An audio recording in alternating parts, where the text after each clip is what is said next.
Hi friends, అందరికీ నమస్కారం. Friends, April 16 నుండి ఇలాంటి బ్యాంక్ అకౌంట్లన్నీ కూడా మూసివేస్తూ ఒక ప్రభుత్వ రంగ బ్యాంక్ అయితే గనుక నిర్ణయం తీసుకుంది. దానికి సంబంధించిన అప్డేట్ తెలుసుకుందాము.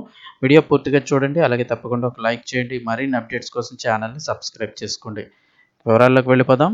సంచలన నిర్ణయం తీసుకున్న ప్రభుత్వ రంగ బ్యాంక్ ఇక అలాంటి ఖాతాలన్నీ క్లోజ్ అని చెప్తూ ఉన్నారు. అసలు ఏంటని చూస్తే, పంజాబ్ నేషనల్ బ్యాంక్ తమ ఖాతాదారులందరికీ ఒక ముఖ్యమైన హెచ్చరిక జారీ చేసింది. మీ బ్యాంకు ఖాతాలో గత 2 ఏళ్లుగా ఎలాంటి లావాదేవీ కనుక జరపకపోతే వెంటనే కేవైసీ పూర్తి చేయాలని సూచించింది. లేని పక్షంలో ఏప్రిల్ 16, 2026 తర్వాత ఆ ఖాతాలన్నింటినీ కూడా మూసివేస్తామంటూ స్పష్టం చేసింది.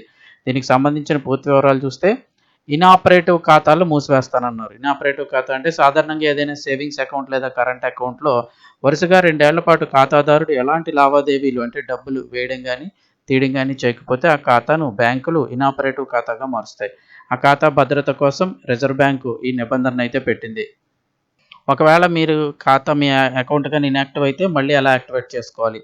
ఆగిపోయిన మీ ఖాతాను మళ్ళీ యాక్టివ్లోకి తీసుకురావాలంటే మీ హోమ్ బ్రాంచ్ ఎక్కడైతే మీరు ఖాతా ఓపెన్ చేసుకున్నారో ఆ బ్రాంచ్ ద్వారా సాధ్యమవుతుంది. మీరు మీ అకౌంట్ తెరిచిన సొంత బ్రాంచ్కి వెళ్ళి ఒక వినతి పత్రం ఇచ్చి కొత్త కేవైసీ పత్రాలు అంటే మీ ఆధార్ కార్డు, అలాగే మీకు సంబంధించిన ఒక ఫోటో, మీ డీటెయిల్స్ ఇంకేమైనా అడిగితే అవి కూడా మీరు ఇవ్వాల్సి వస్తుంది, పాన్ కార్డు లాంటివి. లేదా బ్యాంక్ సౌకర్యాన్ని బట్టి ఒక్కొక్క బ్యాంకు తోటి ఇంట్లోనే కూర్చొని వీడియో కాల్ సిప్ ద్వారా లేదా మొబైల్ బ్యాంకింగ్, ఇంటర్నెట్ బ్యాంకింగ్ ద్వారా కూడా వివరాలను అప్డేట్ చేయవచ్చు.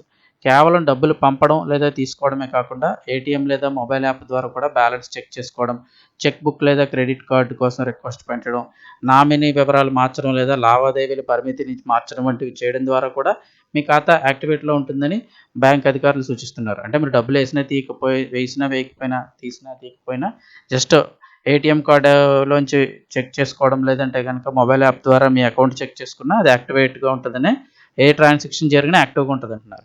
ఏప్రిల్ 15, 2026 లోపు మీ యొక్క వివరాలు అప్డేట్ చేయకపోతే మీకు ఎటువంటి ముందస్తు సమాచారం ఇవ్వకుండానే బ్యాంకు అకౌంట్స్ని క్లోజ్ చేస్తుంది. కాబట్టి వెంటనే మీ బ్యాంకుని సంప్రదించడం ఉత్తమం అని అయితే చెప్తూ ఉన్నారు.